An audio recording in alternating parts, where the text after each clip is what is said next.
بسم اللہ الرحمن الرحیم الحمد للہ وکفی وسلام علی عبادہ الذین اصطفی اما بعد۔ ادارہ تربیت المعلمین کی جانب سے ہماری آج کی نشست کا موضوع ہے قواعد کی پختگی اجرا اور تمرین کے ذریعے۔ دیکھیے، اس سلسلے میں ہماری 2 نشستیں پہلے ہو چکی ہیں۔ اس میں ہم نے بنیادی طور سے باتیں ذکر کی ہیں کہ اس مجلس کو سمجھنے کے لیے ان گزشتہ 2 نشستوں کا سننا اور اس کو دیکھنا بھی ضروری ہے۔ تو لہٰذا اب مزید جو بنیادی باتیں ان 2 نشستوں میں ہم نے بیان کی تھیں، تو مختصراً طور سے میں اس کو بیان کر دیتا ہوں۔ سب سے پہلے تو یہ بات ہے کہ استاد کا کام صرف نصاب کی تکمیل نہیں ہوا کرتا، درس و تدریس،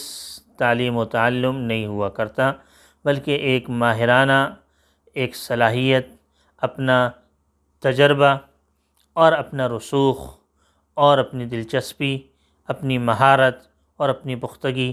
یہ تمام صلاحیتیں طالب علم کے اندر منتقل کرنا مقصود ہوتی ہیں۔ اس سلسلے میں جب استاد کسی مسئلے کو بیان کرتا ہے، کسی اصول کو بیان کرتا ہے، تو اس اصول کو بیان کرنے میں کسی نہ کسی درجے میں وہ معرفت حاصل نہیں ہوتی، وہ پختگی حاصل نہیں ہوا کرتی۔ جب اس کی مثال آیا کرتی ہے تو پھر کسی قدر وہ اس مثال کے ذریعے اس کے اندر پختگی پیدا ہوتی ہے، لیکن ایک تعریف کر دینے سے، ایک مثال بیان کر دینے سے وہ پختگی ہرگز نہیں آیا کرتی، بلکہ اس سلسلے میں بہت ساری باتیں سامنے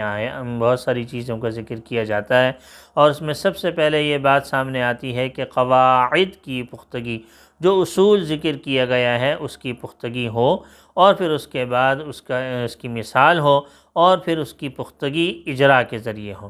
کہ مختلف عبارتیں لے کے آئی جائیں، مختلف مثالیں ذکر کی جائیں، مختلف طریقوں سے اس کی تمرین کی جائے، اور پھر اس کے بعد جو ہے اس کے اندر رسوخ پیدا کیا جائے، پختگی ہو۔ تو لہٰذا اس سلسلے میں ہم نے صاحب ہدایت النحو کی ایک مثال ہم نے بیان کی تھی، جس میں مفعول بہ کی تعریف ذکر کی گئی تھی کہ المفعول بہ وہو اسم ما وقع علیہ فعل الفاعل كضرب زید عمرا۔ تو لہٰذا اس سلسلے میں مختلف طریقوں سے، مختلف مثالوں کے ذریعے، مختلف انداز سے طالب علموں کو پہلے جو ہے وہ قاعدے کی پختگی ہو، اور اس کو بہت اچھے انداز سے، سہل انداز سے اس کو بیان کیا جائے، اور پھر اس کے بعد جو ہے مثالوں کے ذریعے اس کی مزید وضاحت ہونی چاہیے۔ تو اس سلسلے میں ہم نے مختلف مثالیں ذکر کی تھیں، جیسے کہ نصر محمود مظلوما، اور اکل زید لحما، شرب بکر لبنا۔ ان تمام میں بہت سارے اس طریقے سے جملے بیان کیے جائیں، کئی عبارتیں ہوں، کئی عربی جملے ہوں کہ جس میں قاعدہ ذکر کیا جائے، اور پھر ساتھ ساتھ اس کی مثالیں ہوں، اور ساتھ ساتھ اس کا اجرا ہو، اور ساتھ ساتھ اس کی تمرینیں ہوں۔ ان جملوں کے اندر طالب علموں کے اوپر یہ لازم ہو کہ وہ اس کے اندر تمام چیزوں کو خود تلاش کریں، اور خود تلاش کر کے یہ بتائیں کہ فعل کیا ہے، فاعل کیا ہے، مفعول بہ کیا ہے۔ اس طریقے سے جتنے بھی علوم و فنون ہوں، اس کے اندر یعنی اصولی بات یہی ہے کہ قواعد کی پختگی ہو مختلف مثالوں کے ذریعے۔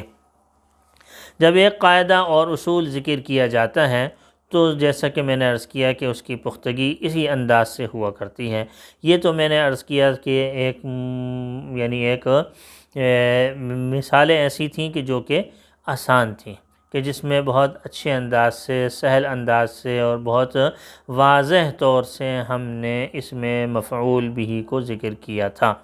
لیکن ظاہر ہے کہ جب تمرین ہوتی ہے تو تمرین تو مشق کو کہا جاتا ہے، مشق جو ہے وہ اس طور پر ہو اور قواعد کا اجرا اس طور پر ہو کہ اس میں آسان سے آسان جملے بھی ذکر کیے جائیں اور اس میں ہلکے پھلکے مشکل جملے بھی ذکر کیے جائیں، کہ جس میں ان تمام باتوں کو ذکر کیا جائے کہ کس کس طریقے سے ہم نے یہاں کون کون سی چیز استعمال کی ہے۔ تو یہاں پر اس جملے میں کون سا جملہ فعل بن رہا ہے، فاعل بن رہا ہے، مفعول بھی بن رہا ہے، تو آسان بھی مثالیں ہوں اور مشکل مثالیں بھی سامنے آئیں۔ انشاءاللہ العزیز جب پہلے آسان مثالیں بیان کر دی جائیں گی اور پھر اس کے بعد مشکل مثالیں بیان کی جائیں گی تو انشاءاللہ العزیز اس میں پختگی بھی ہوگی اور انشاءاللہ العزیز اس کا اجرا بھی اچھا ہوگا، اس کی تمرین بھی ہوگی۔ اور تو لہٰذا اس چیز کے اندر ہم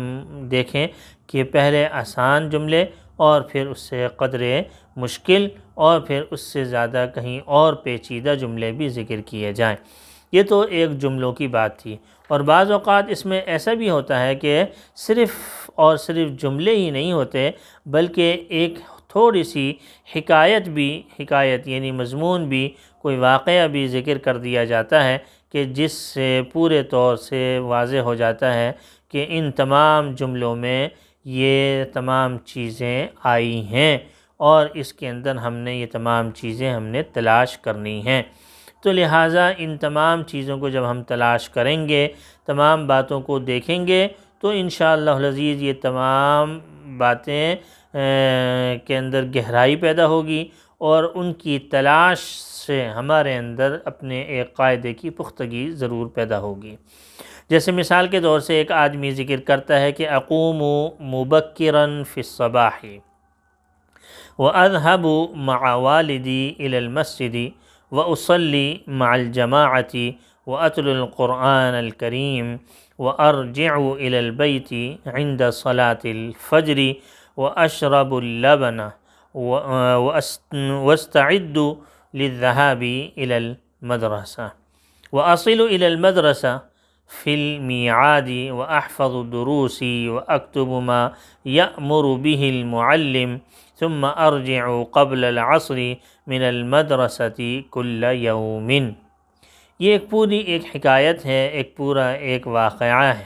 ایک دفعہ میں اس کو پھر پڑھ دیتا ہوں۔ اقوم مبکراً فی الصباح واذهب مع والدی الى المسجد واصلی مع الجماعة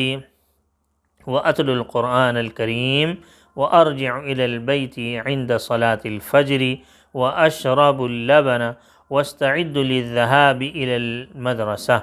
واصل الى المدرسة في الميعاد وأحفظ دروسي وأكتب ما يأمر به المعلم ثم أرجع قبل العصر من المدرسة كل يوم۔ اس پوری عبارت میں، اس پوری حکایت کے اندر طالب علم سے پوچھا جائے کہ مفعول بھی کہاں کہاں واقع ہوا ہے، مفعول بھی کی تعریف ہو اور مفعول بھی کی تعریف اس کے اوپر کیوں صادق آ رہی ہے، مفعول بھی کی تعریف کر کے بتایا جائے کہ مفعول بھی یہ ہے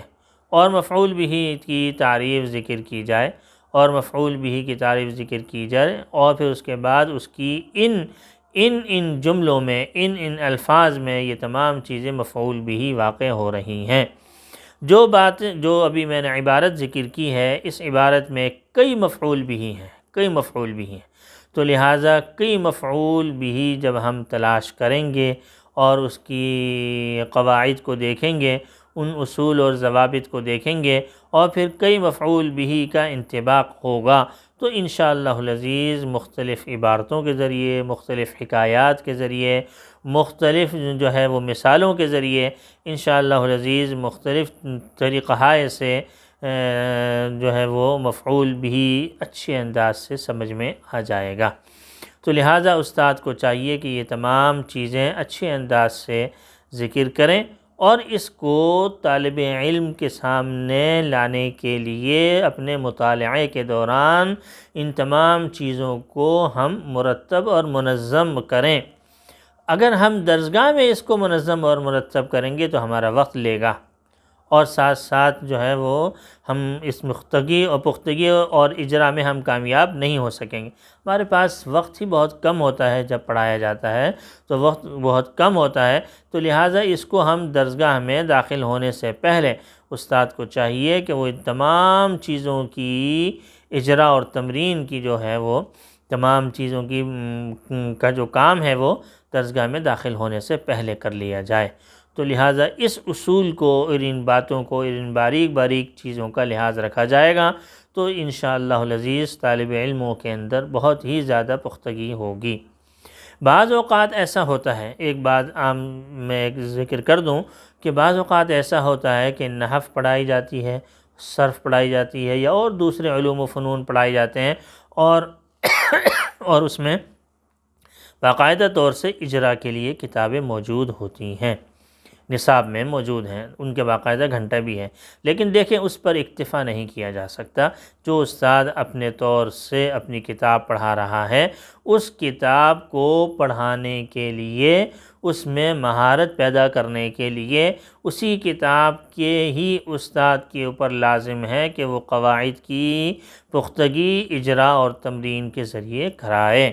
یہ نہ سوچے کہ اس کے لیے باقاعدہ کتاب ہے، یہ نہ سوچے کہ اس کے لیے باقاعدہ گھنٹہ ہے۔ میرے ذہن میں اور میرے اوپر یہ ذمہ داری نہیں ہے کہ میں اس کی پختگی کراؤں، کیونکہ میرا کام تو کتاب پڑھا دینا ہے۔ لیکن دیکھیے کتاب پڑھا دینا ہی کام نہیں ہوا کرتا، اس کتاب کو پڑھنا، سمجھنا، سمجھانا، پختگی لانا، اس کتاب کے اندر صلاحیت پیدا کرنا، اس میں رسوخ پیدا کرنا، اس کو دماغ کے اندر اس کو ڈالنا، یہ تمام چیزوں کے لیے استاد کا باقاعدہ طور سے اپنی کتاب پر محنت بہت ضروری ہے۔